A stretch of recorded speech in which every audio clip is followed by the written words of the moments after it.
বিমান দুর্ঘটনার স্থল থেকে উদ্ধার করা হয়েছে এক নারীর নিথর দেহ।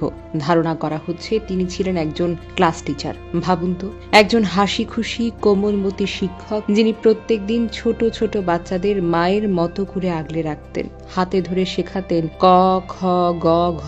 হঠাৎ করে তার জীবনে নেমে এলো এক নির্মম পরিণতি। যুদ্ধ বিমানটি হঠাৎ করে আছড়ে পড়ে স্কুলের জুনিয়র সেকশনের উপর। মুহূর্তের মধ্যেই স্কুল ভবনের একাংশে সৃষ্টি হয় বিশাল গর্ত, ছড়িয়ে পড়ে আগুন, ভেঙে চুরমার হয়ে যায় দেয়াল, টেবিল চেয়ার, আর বাতাসে মিশে যায় শিশুদের কান্না আর আতঙ্কের চিৎকার। জানা গেছে, দুর্ঘটনার সময় স্কুলে চলছিল শেষ পিরিয়ডের ক্লাস। শিক্ষার্থীরা তখন ছুটির প্রস্তুতি নিচ্ছিল। হয়তো কেউ বই গুছাচ্ছিল, কেউ আবার হাত তুলে বলছিল, ম্যাডাম আমি যাব।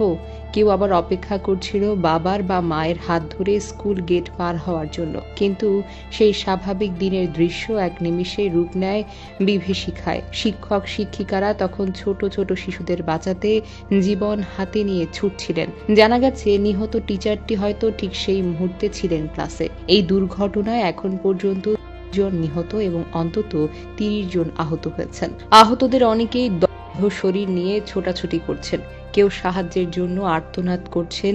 সেই সব মর্মান্তিক দৃশ্য ক্যামেরায় ধরা পড়েছে, যা দেখে চোখের পানি ধরে রাখতে পারছেন না দেশের মানুষ। সামাজিক মাধ্যমে ছড়িয়ে পড়েছে এই দুঃখজনক ঘটনার ছবি ও ভিডিও, যার নিচে হাজারো মানুষ লিখেছেন, এই মৃত্যু মেনে নেওয়া যায় না। ফায়ার সার্ভিস এবং সেনাবাহিনীর সদস্যরা এখনো উদ্ধার তৎপরতা চালিয়ে যাচ্ছেন। ধ্বংসস্তূপের নিচে আরো কেউ আটকে আছেন কিনা তা খতিয়ে দেখা হচ্ছে। দেশ জুড়ে নেমে এসেছে শোকের ছায়া। এই ঘটনা শুধু একটি দুর্ঘটনা নয়, এটি একটি জাতীয় ট্র্যাজেডি। শিশুদের নিরাপত্তা, স্কুলের আশপাশ, ঝুঁকিপূর্ণ ফ্লাইট জোন, এসব প্রশ্ন এখন ঘুরপাক খাচ্ছে সচেতন মানুষের মনে। আজকের এই দিনটি আমরা যেন ভুলতে না পারি। এই শিক্ষিকার হাসিমুখ, তার অপূর্ণ থাকা গল্প আর শিশুদের কান্না হোক আমাদের সকলের চোখে জল এনে দেওয়া একটি বাস্তব স্মারক।